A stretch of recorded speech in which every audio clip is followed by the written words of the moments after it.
Hər vaxtınız xeyir, obyektiv efirdədir.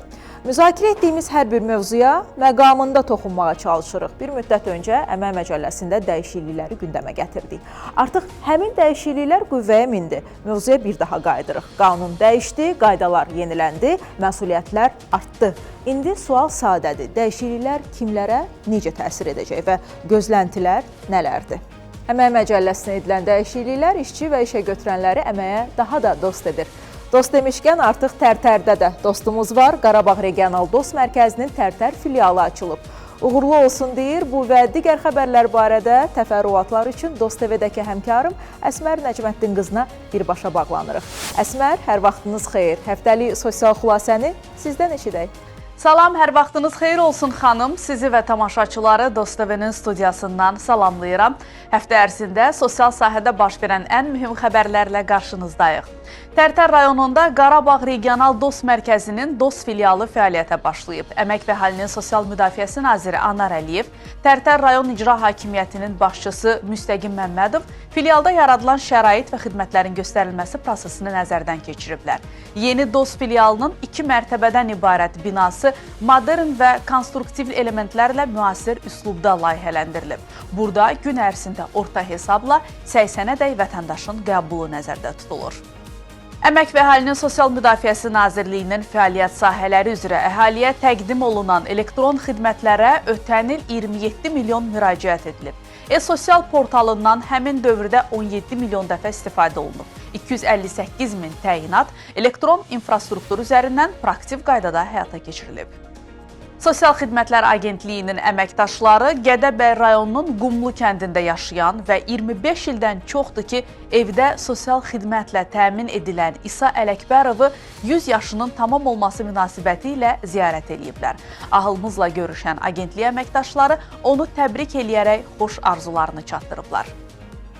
Dövlət Sosial Müdafiə Fondu Respublika üzrə yanvar ayının pensiya ödənişini yekunlaşdırıb. Yanvarın 13-də Bakı və Sumqayıt şəhərləri, Abşeron rayonu və Naxçıvan Muxtar Respublikasında, yanvarın 22-sində isə ölkəmizin bölgələrində yaşayan şəxslərin yanvar ayı üzrə pensiyaları, habelə güzəştli şərtlərlə təyin edilmiş pensiyalar ödənilib. Belə hörmətli tamaşaçılar, mənim sizə bu həftəlik çatdıracağım xəbərlər bunlardan ibarət idi. Diqqətiniz Real TV-də olsun, obyektiv davam eləyir. Xanım, söz sizdədir. Hələlik. Təşəkkür edirəm. Sosial xülasə bu həftədə maraqlı idi. 100 yaşlı ahılımızı Sosial Xidmətlər Agentliyi əməkdaşlarının ziyarət etməsini xüsusi qeyd etmək istəyirəm. Biz də təbriklərə qoşuluruq. Can sağlığı arzu edirik. Bəli, Dost TV ilə birbaşa bağlantıdaydınız. Obyektivdəsiz qonağımız Əmək və Əhalinin Sosial Müdafiəsi Nazirliyinin Əmək Siyasəti şöbəsinin müdiri Fuad Heydarovdur. Maraqlı bir müzakirə sizi gözləyir. Fuad müəllim, xoş gördük, xoş gəlmisiniz. Xoş gördük sizi və izləyicilərimizi salamlayıram. Əmək Məcəlləsinə dəyişikliklərlə bağlı qanun Cənab Prezident tərəfindən imzalandı və sualım ondan ibarətdir ki, bu qanun nə zamandan qüvvəyə minir və eyni zamanda bu dəyişikliklər kimlərə şamil olunacaq? Çox sağ olun, dəvətinizə görə ilk növbədə təşəkkür edirəm. Bəli, qeyd elədiyiniz kimi Əmək Məcəlləsinə dəyişiklik edilməsi ilə bağlı qanun artıq Cənab Prezident tərəfindən imzalanmışdır. Qeyd olunan qanun 30 dekabr 2025-ci il tarixdə Milli Məclisin plenar iclasında 3-cü oxunuşda qəbul edilmişdir və ölkə prezidenti tərəfindən imzalanmışdır və 16 yanvar 2026-cı il tarixdən artıq qüvvəyə minmişdir. Yəni bu o deməkdir ki, 16 yanvar 2026-cı il tarixdən Əmək Məcəlləsi şamil olunan şəxslər ki var, əmək münasibətlərində olan, həmin şəxslərin hamısına bütünlüklə şamil olunacaqdır. Qanun nəticəsində məcəllədə bir çox güzəştlər, hüquqlar, öhdəliklər müəyyən edilmişdir ki, əsas sual yaranır ki, bu hüquqlardan, bu güzəştlərdən istifadə zamanı bu qanunun qüvvəyə mindiyi tarixdən əvvəlki dövrdə olan proseslərə tətbiqi mümkündürmü? Burada nəzərə almaq lazımdır ki, normativ hüquq aktlar haqqında Konstitusiya qanununa görə hüquqi və fiziki şəxslərin vəziyyətini yüngülləşdirən şərtlərin geriyə qüvvəsi şamil olunur. Amma nəzərə almaq lazımdır ki, burada əmək münasibətlərində iki tərəf var. Həm işə götürənlər var, həm işçilər var. Ona görə də bir tərəfin hüququnu yaxşılaşdıran hal digər tərəfin iqtisadi cəhətdən və yaxud da digər tərəfdən hüququnun pisləşməsinə səbəb ola biləcəyini nəzərə alaraq bu qanun yalnız 16 yanvar 2026-cı il tarixdən sonra yaranan münasibətlərə, yaranan məsələlərə şamil olunacaqdır. Əslində təşəkkür edirəm ki, bu dərəcədə dəqiq və detallı qeyd etdiniz. Çünki bəzi hallarda işçilərdə, vətəndaşlarda anlaşılmazlıq ola bilərdi. Bəli, düzgün qeyd edirsiniz. Çünki artıq daxil olan sorğular da onu göstərir ki, bu qanunun tətbiq edilmə qüvvəsinin geriyə şamil olunması ilə bağlı fikirlər yaranır. Bu fikirlərə aydınlıq, bu suallara aydınlıq gətirmək üçün bu fikri bildirdim. Fuad müəllim, gəlin biraz sadələşdirək, çünki adətən əməkdən, qanundan danışanda vətəndaşlarımıza, sadə izləyicilərə aydın olmaya da bilər. Ona görə sualları biraz sadələşdirmək istəyirəm. Bu dəyişikliklər sadə vətəndaşların gündəlik iş münasibətlərinə necə təsir edəcək və hansı güzəştlər ola bilər? Deməli, işçilər üçün yeni anlayışlar, yeni güzəştlər, yeni hüquqlar müəyyən edilmişdir. Ümumi olaraq üzərindən keçək. Bunlar hansıdır? Məsəl üçün, əmək məcəlləsinə yeni bir anlayış daxil edilmişdir. Ailə vəzifələri olan işçi və bu işçilər üçün müəyyən güzəştlərin olması məcəllədə öz təsbitini tapmışdır. Eyni zamanda məcəllədə məsafədən iş anlayışı gətirilmişdir. Hansı ki, bu da həm işçiyə, həm işə götürənə əmək münasibətlərinin xüsusiyyətindən asılı olaraq işin məsafədən icra olunmasına imkan verən vasitələrlə münasib yerlərdə əmək funksiyasının icra etmək kimi bir imkanını yaradır və bu bir belə deyək, əmək funksiyasının icra edilmə forması dəyişir, belə deyək. Yəni artıq iş yerinə gəlməklə yox, qabaqcadan əmək müqaviləsində tərəflərin qarşılıqlı razılığı ilə müəyyən edilmiş iş yerində əmək funksiyasının icrası nəzərdə tutulur. Eyni zamanda məzuniyyət hüquqları ilə bağlı. Bu da Beynəlxalq Əmək Təşkilatının konvensiyasına, 132 nömrəli konvensiyasına uyğunlaşma çərçivəsində bəzi dəyişikliklər olub. Eyni zamanda burada bizim təklif elədiyimiz, yəni artıq qüvvəyə minmiş qanunda qadınların hamiləliyə və doğuşa görə məzuniyyətləri ilə bağlı bir çox yeniliklər müəyyən edilmişdir. Məzuniyyət üçün orta aylıq əmək haqqının hesablanması qaydasında dəyişikliklər edilib. Bunu izah edərdiniz zəhmət olmasa. İşçinin məzuniyyət vaxtı üçün orta əmək haqqı hesablanarkən müəyyən səbəblərdən onun məzuniyyət haqqı əmək haqqından aşağı düşürdü. Bu məsələnin tənzimlənməsi məqsədi ilə 140-cı maddəyə, hansı ki, məzuniyyət vaxtı üçün orta əmək haqqının hesablanması qaydasını müəyyən edir, həmin maddəyə bir dəyişiklik edilmişdir. Bu dəyişikliyə əsasən işçinin təşəbbüsü ilə olmayan, ödənişsiz məzuniyyət dövrü, eyni zamanda ən çox da qadınların, təbii ki, qadınların rast gəldiyi problemlərdən biri qismən ödənişli sosial məzuniyyətdə olması ilə əlaqədar onların əmək haqqları, orta əmək haqqı aşağı düşürdü. Yəni, ana qismən ödənişli sosial məzuniyyətdə olduğu təqdirdə, tutam 3 ay olubsa, bu zaman 9 ay üçün hesablanmış əmək haqqı 12-yə bölünəndə bunun əmək haqqını avtomatik olaraq aşağı salırdı. Həmin dövrlərin yaxın tam aylarla əvəzləşdirilməsi ilə bağlı əmək məcəlləsinə bir dəyişiklik gətirmişdir. Eyni zamanda 111-ci maddəyə qeyd olunmuşdur ki, məzuniyyət əmək haqqından aşağı olmamaqla orta əmək haqqı saxlanılmalıdır işçinin. Bu nə deməkdir? Bu ən çox sual yaradan bugün hallardan biridir. Burada məsələ deməli 140-a əsasən, məcəllənin 140-cı maddəsinə əsasən hesablama zamanı işçinin yenə də orta əmək haqqının həmin dövrləri nəzərə almaqla hesablama zamanı əmək haqqından aşağı olduğunu təsbit edərsə, hesablama nəticəsində bu nəticə çıxarsa, o zaman işə götürən onun faktiki əmək haqqını saxlamağa borcludur. Burada ən çox sual yaranır ki, sonuncu əmək haqqı nə deməkdir? Bu, sonuncu hesablanmış əmək haqqıdan söhbət getmir. Məzuniyyətə çıxarkən işçinin əmək müqaviləsində müəyyən edilmiş, hazırda qüvvədə olan əmək müqaviləsində əks olunmuş əmək haqqıdan söhbət gedir ki, həmin əmək haqqıdan aşağı olmamaqla məzuniyyət vaxtı üçün orta əmək haqqı ödənilməlidir. Bəli, bir məqamı da qeyd etməliyik ki, Əmək Məcəlləsinə əlavə olunan yeniliklər işçinin sosial təminatını və əmək hüquqlarını gücləndirən müsbət addımlar kimi dəyərləndirilir. Amma suallar da var. Əgər işə götürən bu dəyişikliklərə fərqli yanaşırsa, yaxud tətbiq prosesində anlaşılmazlıqlar yaranırsa, işçi hara müraciət etməlidir? Hüququnu necə qorumalıdır? Bu və digər suallara aydınlıq gətirmək üçün Dövlət Əmək Müfəttişliyi Xidmətindən bir müsahibəmiz var. İzləyək. Əmək Məcəlləsinə edilmiş bir sıra dəyişikliklər qüvvəyə minib. Bu dəyişikliklər Azərbaycanda əmək qanunvericiliyinin təkmilləşdirilməsinə xidmət edir. Həmçinin əmək münasibətlərində daha çevik, sosial yönlü və müasir tənzimləmə mexanizmlərinin formalaşdırılmasına imkan yaradır. Vətəndaşların əmək qanunvericiliyi ilə bağlı sorğu və müraciətləri Dövlət Əmək Müfəttişliyi Xidməti tərəfindən cavablandırılır. Məqsədimiz qanunun düzgün izahını təqdim etmək və bu sahədə vətəndaşlara metodiki dəstək göstərməkdir. Müraciətlərin cavablandırılma müddətinə gəlincə, vətəndaşların müraciətləri haqqında qanuna əsasən cavab verilməsi üçün müəyyən vaxt çərçivələri mövcuddur. Əgər müraciət əlavə araşdırma tələb etmirsə, ona ən gecə 15 iş günü ərzində cavab verilir. Əgər məsələ daha ətraflı yoxlanılmalıdırsa, bu müddət 30 iş gününə qədər uzadıla bilər. Elə hallarda olur ki, əlavə məlumat toplamaq və ya digər quruma sorğu göndərmək lazım gəlir. Belə olduqda məsələ ilə məşğul olan vəzifəli şəxs bu müddəti əlavə 30 iş günü uzada bilər. Belə olan halda bu barədə müraciət edən şəxsə və ya yuxarı orqana məlumat verilir. Hərbi qulluqçuların və onların ailə üzvlərinin müraciətlərinə isə daha sürətli baxılır. Hərbi qulluqçuların və onların ailə üzvlərinin müraciətlərinə isə ən gecə 15 iş günü ərzində baxılır. Bəzi hallarda isə məlumat vaxtında verilməsə artıq əhəmiyyətini itirə bilər. Belə müraciətlərə dərhal, bu mümkün olmadıqda isə ən gecə 24 saat ərzində baxılmalıdır.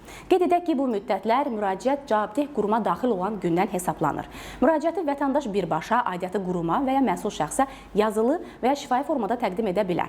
Yazılı müraciətləri vətəndaş özü və ya nümayəndə vasitəsilə şəxsən təqdim edə, poçt, faks və ya elektron qaydada göndərə bilər. Yazılı müraciətlərdə müraciət ünvanlanan qurumun və ya şəxsin adı, müraciət edənin və ya təşkilatın adı, soyadı, ünvanı nümayəndə təqdim edərsə, onun da tam məlumatları və səlahiyyətini təsdiqləyən sənəd olmalıdır. Bu məlumatlar tam deyilsə, müraciət anonim hesab olunur və cavablandırılmır. Vətəndaşların kağız üzərində müraciətləri imzalanmalı və tarix göstərilməlidir. Elektron müraciətlər isə rəsmi sayta daxil edilməli və ya müvafiq elektron ünvanlara göndərilməlidir.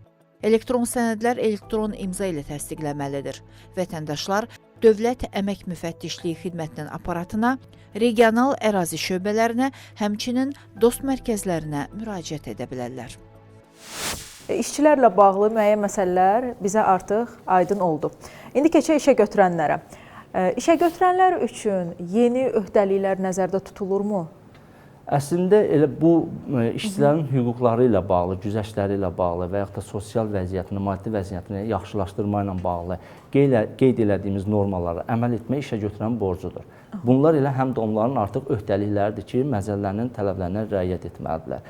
Biz burada əsas məncə işə götürənlər üçün yeni hüquqlar, onların vəziyyətini daha yüngülləşdirən hallarla bağlı məsələni də qeyd etməyi yaxşı olar. Belə ki, işçilərin ezamiyyətə göndərilməsi ilə bağlı bilirsiniz ki, Nazirlər Kabinetinin müvafiq qərarları var, ezamiyyə normaları var, Maliyyə Nazirliyinin təsdiq elədiyi ezamiyyə qaydaları var. Amma Əmək Məcəlləsində bununla bağlı bir hüquq müəyyən edilməmişdir. İşə götürənlərə bu hüquq olaraq müəyyən olunur. Yəni işçini təbii ki, qanunvericilikdə müəyyən məhdudiyyətlər var. 18 yaşından aşağı olan işçilərin göndərilməsi, hamilə və 14 yaşına qədər uşağı olan qadınların onların razılığı ilə ezamiyyəyə göndərilməsi ki, bu məhdudiyyətlər nəzərə alınmaqla işə götürənin hüququ var ki, işçini ezamiyyətə göndərsin. Və işçinin vəzifəsidir ki, artıq həmin ezamiyyətə getmək və işə götürənin qanuni tapşırığını yerinə yetirmək. Təbii ki, burada da işçinin hüququ ondan ibarətdir ki, ezamiyyətdə olduğu müddətdə orta əmək haqqı saxlanılmalıdır və ezamiyyə pulu ödənilməlidir. Eyni zamanda işə götürənləri ən çox narahat edən məqamlardan biri də məzuniyyət vaxtı üçün orta əmək haqqının ödənişinin 3 gün qabaqcadan ödənilməsi ilə bağlı. Bu çoxsaylı suallar gəlirdi. Bəzən işçi müraciət eləyirdi qəfildən işə götürənə ki, mən sabahdan məzuniyyətə çıxmaq istəyirəm və işə götürən də bununla razılaşırdı. Amma burada 3 gün əvvəlcədən ödəmək öhdəliyi onu müəyyən mənada qanun pozuntusuna gətirib çıxardı. Bu məsələni yüngülləşdirmək məqsədi ilə biz məcəlləyə yeni bir norma gətirdik və məcəllədə artıq nəzərdə tutulur ki, əmək müqavilələrində və ya kollektiv müqavilədə məzuniyyətə çıxan işçilər üçün növbəti əmək haqqının ödənişindən gec olmayaraq məzuniyyət vaxtı üçün orta əmək haqqının verilməsinin başqa müddətləri müəyyən edilə bilər.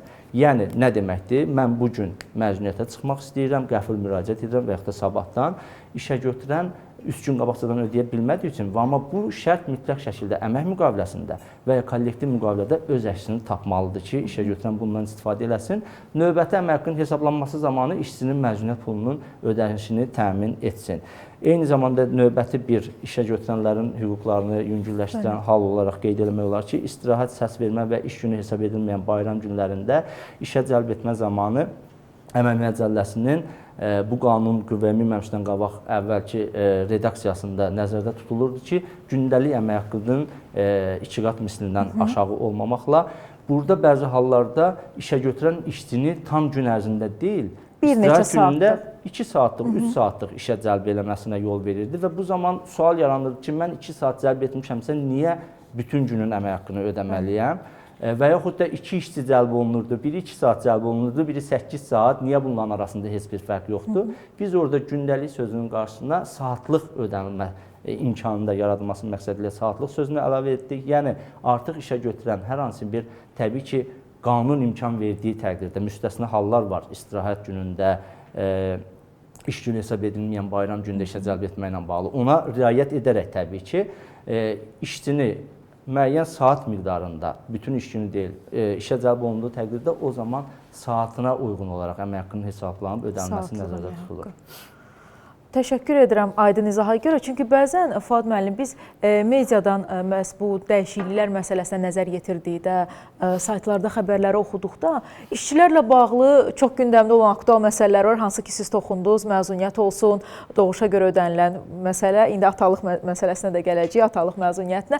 Lakin işə götürənlər hissəsi bir qədər ixtisar olunmuş şəkildə verilirdi. Ona görə mən sizə soruşdum ki, işə götürənlər üçün hər hansı bir yenilik nəzərdə tutulurmu və kifayət qədər yenilik həqiqətən də var imiş. Atalıq məzuniyyəti ilə bağlı məsələ həqiqətən də bu dəyişikliyin ən maraqlı və ən çox sual yaradan, müzakirə olunan məsələlərindən biridir. Biz bununla bağlı, yəni bu layihənin hazırlanması zamanında həm Ailə, Qadın, Uşaq Komitəsi ilə, həm sosial tərəfdaşlarla geniş müzakirə aparılmışdı və gender bərabərliyinin təmin olunması, eyni zamanda Qadın Biznes Hüquq Hesabat nəşri var Dünyabancının. Orada deməli valideyn indikatoru üzrə ölkələr də deməli onların reytinqləri təhlil edilir və reytinqləri müəyyən edilir. Orada da bu indikator üzrə ölkəmizin reytinqinin artması məqsədi ilə həm də ailə institutunun möhkəmləndirilməsi, yəni həmin dövrdə doğuş baş verən ərəfədə ailə başçısının, belə deyək də, ailənin yanında olması məqsədi ilə belə bir dəyişiklik təklif olunub. Bu dəyişiklik nədən ibarətdir? Deməli, doğuş baş verən ərəfədə kişilərə tibbi arayış əsasında 14 günlük ödənişli məzuniyyətin verilməsi. Bu məzuniyyət növü ödənişsiz olaraq əvvəl məcəllədə mövcud idi. Amma ödənişsiz olduğu üçün bundan demək olar ki, təcrübədə istifadə olunanı, yəni rast gəlinməmişdi. Amma bunun ödənişli olması artıq onlarda da, işçilərdə də bir stimul yaradır. Burada əsas məqsəd sırf uşağın doğuşunun baş verdiyi ərəfə ilə bağlıdır. Ona görə də məcəllənin o müvafiq maddəsində doğuşdan əvvəl və doğuşdan sonra olan dövr. Bu dövrü ümumi olaraq qəbul etmək lazımdır. Yəni, bu o deməkdir ki, doğuş tarixi həmin dövrün içərisinə düşməlidir ki, doğuşdan əvvəl və doğuşdan sonra olan dövrü bütövlükdə cəmi 14 gün müddətinə ödənişli məzuniyyətin verilməsi nəzərdə tutulur artıq qanunda və bu məzuniyyətin hesablanması məcəllənin 177-ci maddəsinə əsasən orta əmək haqqı hesablanacaq. Yəni, son 2 ayın əmək haqqına əsasən müəyyən ediləcək və atalara ödənişi veriləcəkdir. Ataların gözü aydın olsun, xeyirli olsun. Və sonda Fuad müəllim, yaxın gələcəkdə Əmək Məcəlləsinə hər hansı yeni dəyişikliklər planlaşdırıla bilərmi? Bəli, əslində dəyişkən iş mühiti, sosial-iqtisadi münasibətlərin dəyişməsi fonunda məcəlləyə dəyişiklik edilməsi qaçılmazdır. Yəni bayaq qeyd elədiyim kimi biz mütəmadi olaraq təhlillər aparırıq, gələn sorğular əsasında. Hətta Milli Nazirliyin tabeliyində fəaliyyət göstərən Milli Observatoriya vasitəsilə də işə götürənlər, işçilər arasında sorğular həyata keçiririk və təkmilləşdirilməsinə ehtiyac olan maddələr müəyyənləşdirilir və beynəlxalq dediyiniz kimi standartlara baxılır. Eyni zamanda zaten Beynəlxalq Əmək Təşkilatı konvensiyaların tətbiqinə nəzarət baxımından biz mütəmadi olaraq, dövrü olaraq hesabatlar təqdim edirik ki, qanunvericiliyimizdə vəziyyət nə yerdədir, konvensiya ziddiyyət təşkil edir ya yox. Əgər burada konvensiyanın tələblərindən fərqli hallar müəyyən edildiyi təqdirdə onun da təkmilləşdirilməsi ilə bağlı dəyişikliklər hazırlanır. Və bu davam edən bir prosesdir, mütəmadi həyata keçiriləcək. Zaten bu yeni gətirilən qanunvericinin deməli müddəaların tətbiqi zamanında təbii ki, hər hansı bir problemlərin yarandığı təqdirdə onlar da yenidən təhlil olunacaq. Müvafiq normativ hüquqi aktlar var, Əmək Qanunvericiliyini tənzimləyən Nazirlər Kabinetinin qərarları, Əmək Nazirliyinin kollegiya qərarları. Bu tətbiqlə bağlı biz artıq həmin qanunvericilik deməli aktlarına da dəyişikliklər hazırlayacağıq və hökumətə təqdim edəcəyik. Təşəkkür edirəm Fuad müəllim, dəvətimizi qəbul etdiniz, bugün qonağımız oldunuz və həqiqətən ümid edirəm ki, tamaşaçılarımız bu söhbətdən zövq alacaqlar. Çünki hüquqi məsələləri sadə, aydın şəkildə onlara izah etdiniz söhbətimiz əsasında. Mən də sizə təşəkkür edirəm, çox sağ olun bir daha dəvətiniz üçün. Təbii ki, məqsədimiz həm işə götürənlərin, həm də işçilərin qanunvericinin tətbiqi ilə bağlı maarifləndirilməsi və onlara müvafiq izahatın verilməsidir ki, düşünürəm az da olsa buna nail ola bildik bugünkü verilişimizdə. Sağ olun. Əmək Məcəlləsinə edilən dəyişikliklər əmək münasibətlərinin hüquqi çərçivəsini yeniləyir, işçi və işə götürənlər arasında məsuliyyət bölgüsünü daha aydın müəyyənləşdirir və bu yeniliklərin təsiri zamanla tətbiq prosesində və təcrübədə öz nəticəsini göstərəcək. Xeyirli olsun deyək. Bizi izlədiyiniz üçün təşəkkür edirik. Hələlik.